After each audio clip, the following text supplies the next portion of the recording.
This week on Conundrums, we're in Mexico to talk to one of Mexico's most respected UFO researchers. Jaime Maussan is next on Conundrums.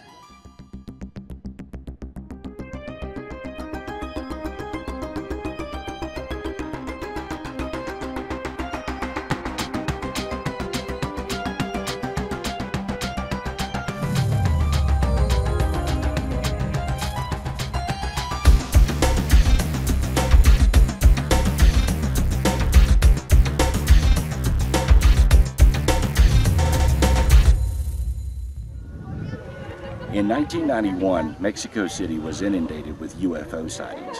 Jaime Maussan was one of the few broadcasters who took the subject seriously and reported on all of the sightings throughout Mexico. Jaime Maussan is our guest this week on Conundrums. This was July 1991. We had a total solar eclipse, and the people went out to record the eclipse. But instead of that, they recorded UFOs.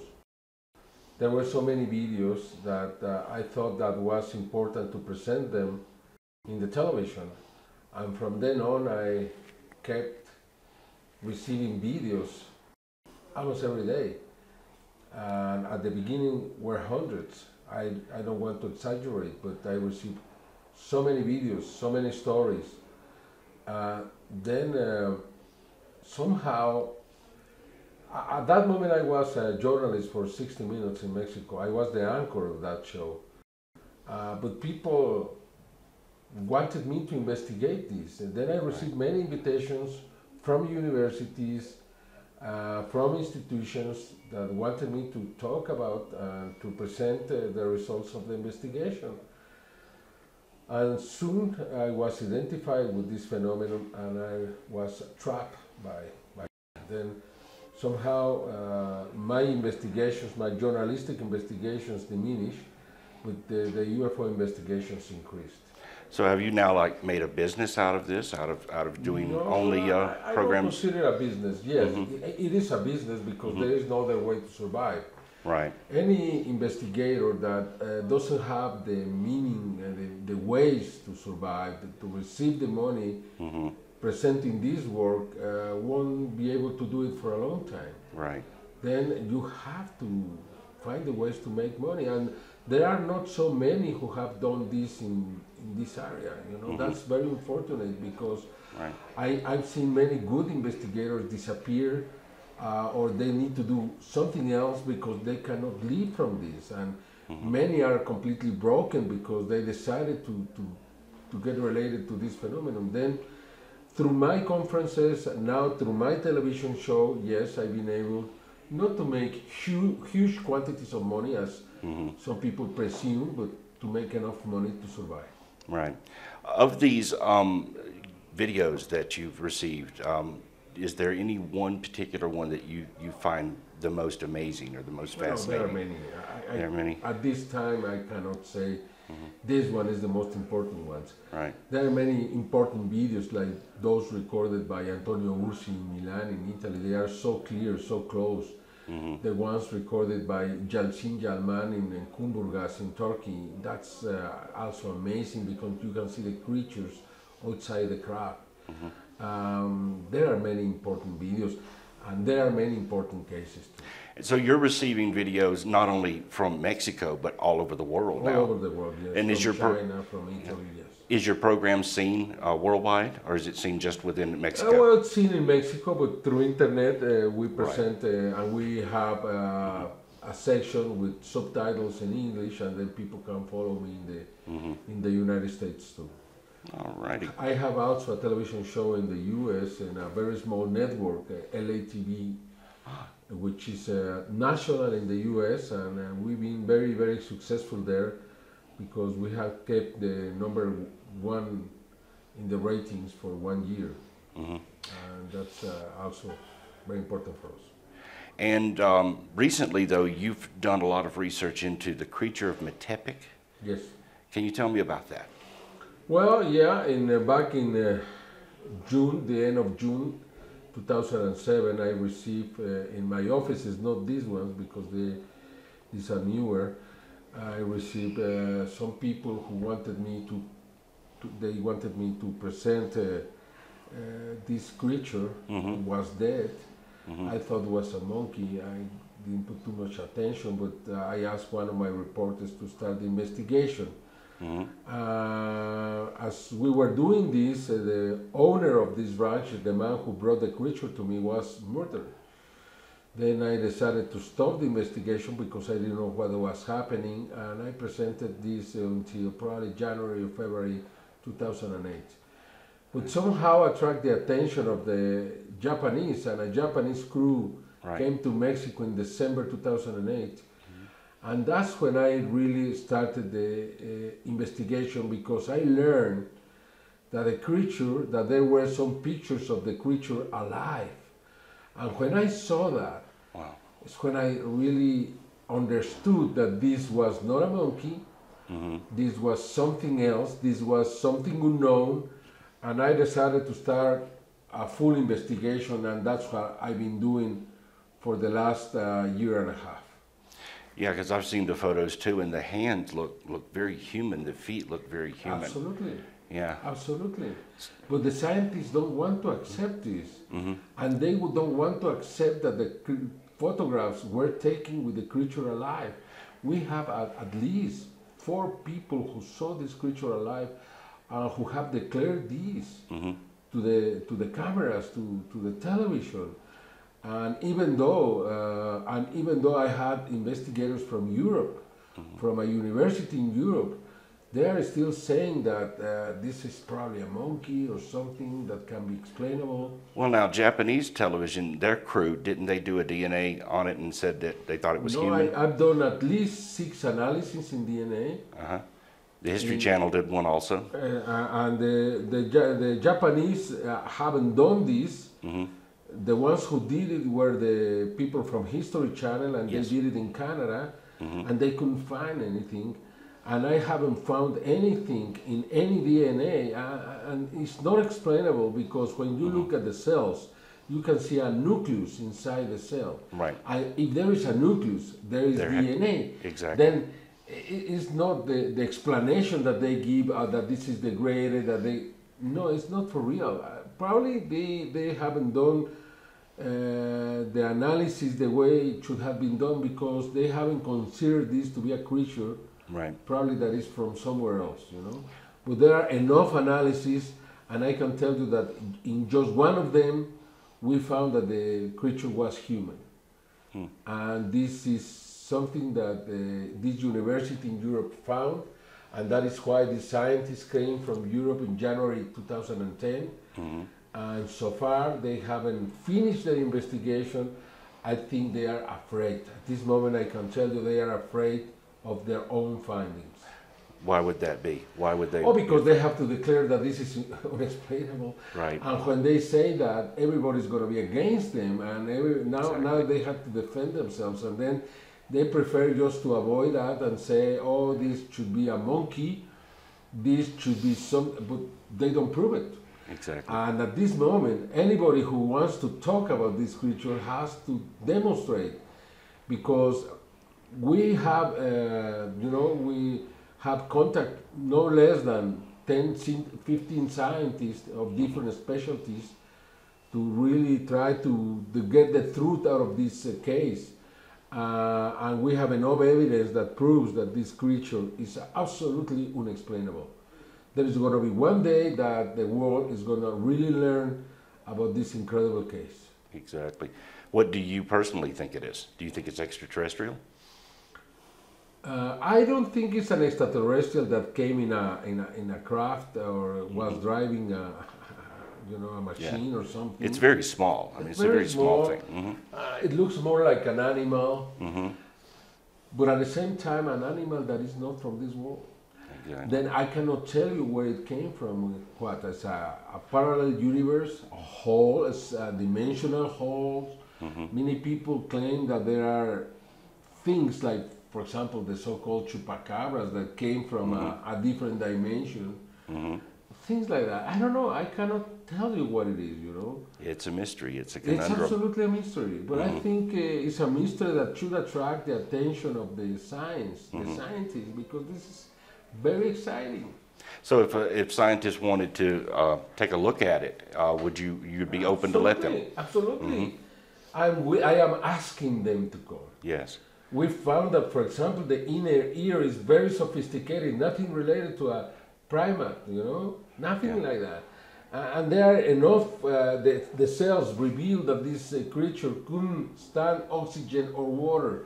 Then where it came from? If it cannot stand oxygen or cannot stand water, has to be from a different dimension or something like that. Yes. It's enough to really attract someone who has the courage really to investigate. And how was it caught? How did they with a trap, a rat trap. Mouse trap? Yeah, that's the way they did it. It's small, and they kept it in that for a year and a half until I obtained that. We have to pay money for this. A friend of mine, John Rao, and myself invested in this, and we are the owners now of this creature. But it took us a while really to start the investigation. In that area, have there ever been sightings of others like it? Yeah, at least 2 others. One of them was found dead without head. This was kept with this body's creature, but the other disappeared. Nobody knows why, but I think one of the employees there stole it because he probably thought that was a very valuable thing, And, right. And there was another sighting of a bigger creature, probably 60, 70 centimeters. That's, I don't know, 20 inches or so. And it was not trap, but it was very impressive for the people who saw it. And it was just around the same time when this was captured. Well, these creatures don't have hair like a monkey, so they have skin. What was the skin like? Was it like human or? No, it looks like like a sea mammal, like dolphins with some kind of lubrication or something like that. Yeah, It's interesting creature. Very interesting, very interesting. Very fascinating. It's a fascinating case. As far as Mexico, getting back to UFOs, as far as Mexico, is Mexico more open to release UFO information? I don't think that, but I think Mexico South is not blocking information either.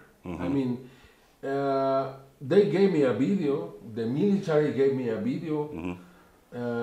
I think I know why, because I gave them incredible information of a very secret case in 1959. Mexico helped NASA and the CIA to steal the secrets from the Russians to go to space. And I gave the president all this information, and that's why I think I received this incredible video. Now this is nobody knows about this, but yeah. that's true. Now this is the lights. There were lights. That The were lights were. This was night vision. It was night vision. It was night vision, but was in daytime. This is the FLIR camera. Yes. Which is used to track narcotics or airplanes with narcotics from the south. And that's the way they found this. But they couldn't see with their own eyes. And there are many other examples now of infrared cameras that have been able to obtain images of things that people don't see. Exactly. We are going to present a special program about these invisible UFOs, where we are going to prove that many times you don't see them with your eyes. You need a special camera to see them. You've done a lot of work with NASA footage of looking at yeah. UFOs and that. Can you tell me about that? Yeah, well, when there is a mission, we record hundreds or thousands of hours of these missions. The whole mission complete. Then we review the video, and we have been able to find incredible images. I don't understand why the American media is not doing this. I don't understand why almost nobody else is doing this. But we do it in every mission, and we have told everyone to do this because they would obtain exactly the same images. Yes, you have to work a lot because you have to be there to record every single hour, and then you have to review every single hour, every single minute, or every single second.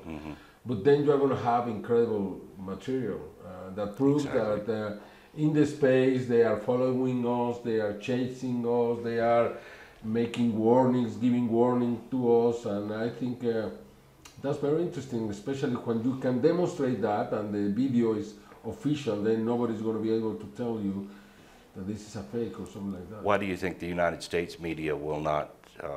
I don't know. Yeah, that's a very good question. As a broadcaster, you have no idea. No, they should be doing this. They should be, yes. They should be doing this. It doesn't cost them anything. I mean, if you are ABC, CBS, NBC, you say, oh, record the whole thing, and that's it, and then you review that, and then probably they don't want problems. Yeah. You can do that because it's for free, and it's public material. It doesn't have rights. Right. Then they could do it, but probably they don't want problems. What is your take on the Mayan calendar, the 2012 idea that there could be world-changing events on that date? Do you feel that there will be? What we know is we know that there is a calendar, and this calendar is 25,625 years. And we know that it's been divided in 5 different cycles. Every one of 5,125 years. That's a fact. Right. And we know that this last calendar is going to end on 2012, the 21st of December. That's also a fact. And that there is nothing written after that. And for that reason, many people think that that's the end of the world. I cannot tell you exactly if the Mayans knew that every 5,000 years there was a catastrophe or something like that. And we don't know that because the oldest Maya that has been found, it is from 1500 BC, which means that the whole Mayan civilization would have lasted probably 3,000 years to 1500 after Christ. Then how could they have calendars of 5,000 years? Or probably is because they come from a different civilization. Yes. That's a probability. But then we enter the field of speculation. Right. If we speculate, we know that 5,200 years ago there was a big climate change, and we know that because the snow that is melting in the top of the mountains in the Andes in the South America, under that snow you can find plants, green plants, and plants that were from swamps or from almost a tropical kind of weather. Then something happened overnight, and all this snow was concentrated there for 5,000 years. Now it's melting, and now we know that something extraordinary happened around that time. We also know, because we have found enough images that tell us that probably around 10,000 years ago, cities between Mexico and Cuba sunk on the ocean floor. They have found ruins 600 meters below the surface of the sea between Mexico and Cuba. It means that something extraordinary happened probably around 10,000 years ago. That would give you 2 clues that probably would, if we want to speculate, that would tell us that yes, every 5,000 years there is a big change. People think that every 5,000 years we have a polar, magnetic polar switch, and that changes the whole thing. Probably true, and this happened exactly every 5,125 years. We know that the sun is very exact in the cycle of 11 years. Every 11 years we have a maximum solar, a solar maximum, and that happens every 11 years. But then we know that there are cycles which are very exact. If this cycle of the magnetic shift is exact, then we will see something extraordinary in 2012. However, I don't think there is enough evidence for people to be afraid, to be scared. I think most of the possibilities is that nothing is going to happen. But at the same time, what I see is a big change in the mind of the people. I see a change here, more in the inside than in the outside. People are ready for something extraordinary. People are ready for something incredible to happen. And that's what really should interest us, you know? Do you think we're building up to that now? That Absolutely. we're coming closer and closer? Absolutely. People would say it's the vibration of the planet, probably is the vibration of the mind of the planet, which is us. Right. And that mind is vibrating at this moment. And we want something different, and we are ready to accept it, and we are ready to make a sacrifice. And I believe there are other intelligences on Earth. I believe that's, for me, it's a fact. For me, it's not a speculation. For me, it's absolutely real. For me, these creatures, these beings are trying to communicate with us. They are doing that in England, in the crop circles, and they are doing that in the world with the signs in the sky. If you see how many there are, you wouldn't believe it.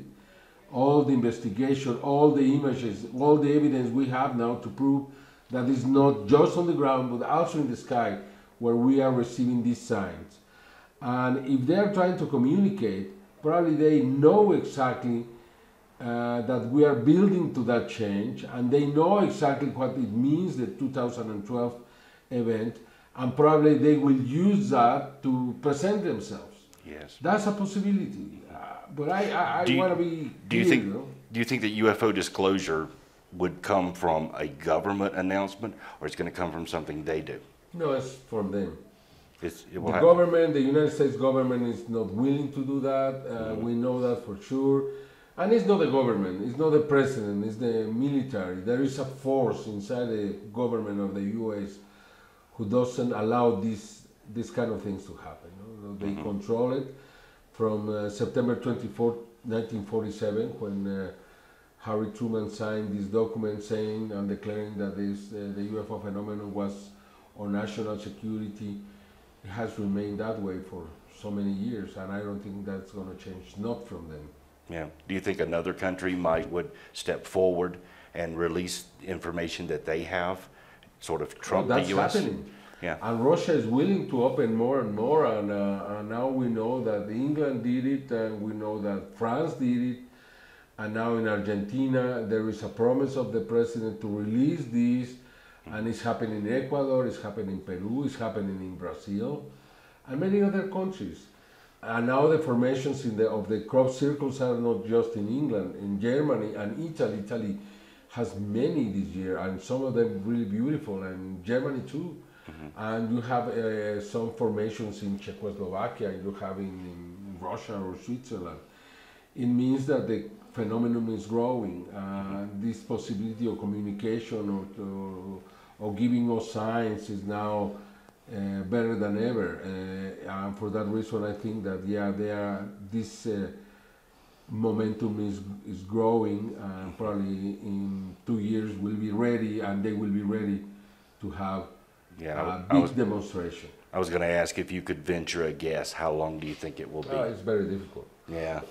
Probably 2012, probably 10 more years. It's up to them. There is secrecy, but they are also responsible for this secrecy, because probably they don't want to disturb human beings. And the extraterrestrials, do you think there's more than one race? Yes, absolutely. How many do you think there are? I don't know. No.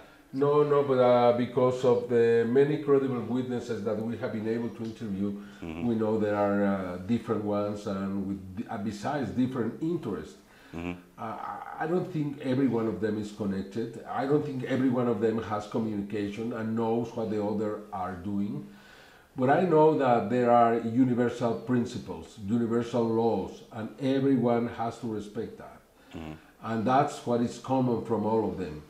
It's the way to behave. It's like humans with the law on Earth, you know.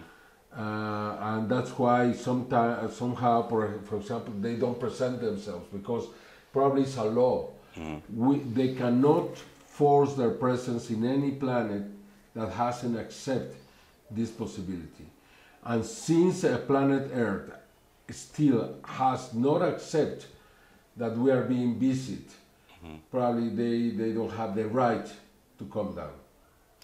Have you worked with abductees or interviewed A little abductees? bit, a little bit, a little bit. Is there any particular case that that stands out? Well, I just made 2 investigations, one from Stan Romanek in Colorado. Incredible case. I just presented in my television program. And there is another one, Ron Noel. He had an implant, and we struck that implant, and the implant was really truly amazing. This implant was transmitting to the outside world. It had a lot of energy and was very, very small, around 3-4 millimeters, which is really small. But they had half of the energy of a big camera that we use for television. And with that, you can compare how much energy this little piece had compared to the big instrument that we were using. Did they do an analysis on Absolutely, it? yes. What did they determine that it was made out of? We haven't finished that analysis. What we know is that it had nerval tissue, nerves around the object, but the skin grew from the metal, from the object, not from the patient, not from Ron Noel. It grew from the object. How can you do that? Yeah, that's amazing. And that's also a fact. That's physical evidence. When you have physical evidence, it's very difficult to debate or refute that. Exactly. And how did you come to know about this case? Did he come to you? No, a friend of mine, Roger Lear, who is the leader expert in this field, asked me if I could help financing the surgery of this case, and I did it, and I asked another television station, Telemundo, to pay half of it, and we were able, because it costed us some money. I'm not saying extraordinary, but around $20,000, and that was a lot for a single crew a single program to finance that, just that. His abduction, why do you think abductions happen? Why do they put implants in people? Oh, because they want to know, because they want to follow, because they want to investigate, because they want to experiment, because they need us for some reason to do things, you know. What do you think those reasons are? Well, in the case of Romanek, probably hybridization. We now know that probably he has descendants with them. And it's something that now is being investigated, and that's also, it looks like sci-fi, but it's an incredible case. And that's a good reason to do it, because also they need also to do that because they are so old that probably they need some refreshment in the blood. I don't know. They need some new DNA or something. But of that nature. they are scientists. They investigate, and they do that to know more. And we are very good subjects, probably. Right. Let's go back to the Mexico City. I'll call it an invasion, because in 1991 there were multiple UFOs seen here. How did that affect the general public? I mean, was it just astonishing for them, or were they? It was joy. It was? In January 1st, 1993, there was a massive sighting in Mexico, and there were people all around the streets looking to the sky. It was like a party, a big celebration, you know? Yes. And I can tell you, we have never been afraid of them. We have a very good attitude here. Yes. And I can tell you that even though it's not the same number we had in '91, we still have a lot of sightings in here. Just one very interesting last Sunday. This last Sunday, yeah. And you're still getting videotapes, still coming in. Yeah. from the public? All I work is with evidence. I am a journalist. I need hard evidence, and Right. I need that. I mean, it's, my line of investigation is I need something to stand on, and I need proof. Do you feel like you have enough proof now? Or you're still looking for more proof? It's never enough. Yeah. It's never enough. You also all the time need more proof and more proof, because not all the people believe in this, and I'm not doing this to make people believe, but I want to be a good investigator, and I want to give them the evidence and let them decide, because in my case I saw two creatures in 1999 in the Rumorosa Sierra, and for that reason, for me, this is not a mystery anymore. Okay, tell me about that story. I want to hear that. Well, I was making an investigation. Three little boys went to the woods, not to the woods, to the mountain, a deserted mountain between Mexicali and Tijuana, which is between Calexico and San Diego. And they lost their way back, and they had to stay in a tree, in the top of a tree. And then they saw UFOs, the UFOs went away, and then creatures came that were luminous, and they stayed there all night. They came, after that, they came to me and told me the story, and I was very surprised because they were very young. The story was very consistent, and I decided to go. This was 2 years after that event. The original one happened on the night of the 17th of May, 1997. And I went back there on May 1999. Okay. And at that night, on the 27th of May, 2 o'clock in the morning, 2:05 to be exact, they woke me up and told me, "What is that?" Asked me. And then I say, well, I tried to record it, I tried to photograph it, it didn't work. But I saw two creatures moving, which were phosphorescent. The guide who was with us and was from the area was so afraid that he went back to sleep. And he was making jokes about us, and oh, the Martians are coming and they're gonna take you, and things like that, stupid things. And at that moment I said, I want to ask this man to see what he thinks about things. And he was, with his sleeping bag just covering his face. He was Next afraid. morning I said, what was that?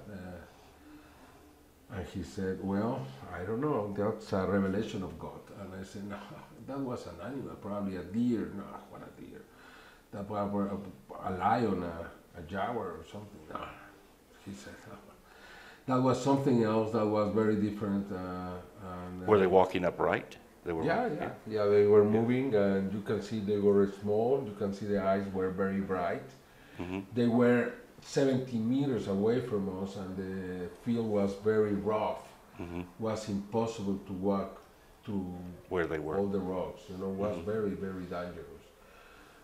And I mean dangerous. Then we didn't do that. Besides, you start doing that and they disappear, and then you're in the middle, and then you don't know what to do.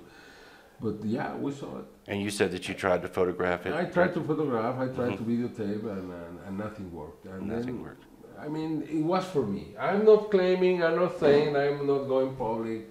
I'm telling you, I tell whoever asks me, because the experience was real. Yes. And if you want to believe that this phenomenon is crazy, if you want to believe that this phenomenon is just for fool people, you have your right to do that. But I tell you something, you're wrong. And I know you are wrong, because I experienced that event. I know that. And even though I didn't obtain one of the most important evidence of my life, for me was very important, because it really helped me to change, not to change, to confirm what I thought. So do you feel like, since you've been involved with the UFO phenomena, that it has changed your life? And how has it changed your life? Well, I see that things in a more universal perspective. I see things more related to the future and to other generations, and I try to help as much as possible to protect the environment. You know, I think you have to really learn to be citizen of a bigger spectrum, of a bigger plan, because I think we are very, very, how you say, egocentric. We are, you know, very narrow on our view, and I think we have to change that. And I think this possibility of this meeting with these creatures would be just that possibility to really to change the future of human beings, because the way we are now, in 40, 50 years, I'm not saying nothing is going to be here, but life is going to be terrible, miserable. And that's my grandsons, you know, that's the world, and I do not agree with that. Right. When you travel the world and give talks as a presenter, is there a particular message you're trying to get across to people that Exactly. in itself? That we have to be transcendental, that we have a big opportunity here. I tell people, the biggest crisis is not the economical crisis. The biggest crisis is not the change of weather, the change of climate, the climate change. The biggest crisis is the extinction of the animals, of the ways of life, the different forms of life, because that's forever. We have to stop that as soon as possible. We have to keep this world for better times. And we have to be more self-sufficient, more sustainable. And if we can do that, then we're going to complete our mission. I've seen many, in the last years, many signs in the sky and on the field, and many of them are crosses, like the cross of Christ. And I'm not saying this is religious. I'm saying that is a message, a symbol, that remember us to love our neighbor as we love ourselves. If we could do that simple statement, if we could love my neighbor, my friend, the way I love myself, Exactly. would be so different. To learn how to give to others, you know. There is this phrase by a Mexican writer that says that when you are dead, people that never heard your name will advance on the rhythm of your thoughts. It doesn't matter that they don't know who you are if you are able to change the life of others. Right. And that's what is really important, and that's why I investigate and I put my time in this. Many people think that was a mistake. It was a mistake to dedicate so much time to this, but I think I've been able, and we have been able, because we are a group, to put our little apportation to change the mind of many around the world. And that's what I think is at this moment very, very important. And tell me about your group. How many people do you have working with you on this? In this organization, at least 30 people. And the name of the organization? It's Tercer Milenio, Third Millennium. And that's also your website, right? It's my website. My website is ovnis.tv. Okay. That's one of them. And I have another, Jaime I have a page for the Creature of Metepec. And it's that creatureofmetepec.com, and you can read all the investigation in English with subtitles. And I have also YouTube /Tercer Milenio, where I present my television shows. Many of them are also subtitled, if you want to check them, because I think this is the only show in the world that presents the news around this phenomenon. Right. Many shows around the world present events, but we present new events every week. And that's why we are very well informed on what is happening around the world at any single moment. Thank you. Jaime, thank you very much for Thank being you. my guest today. Thank you, Jay.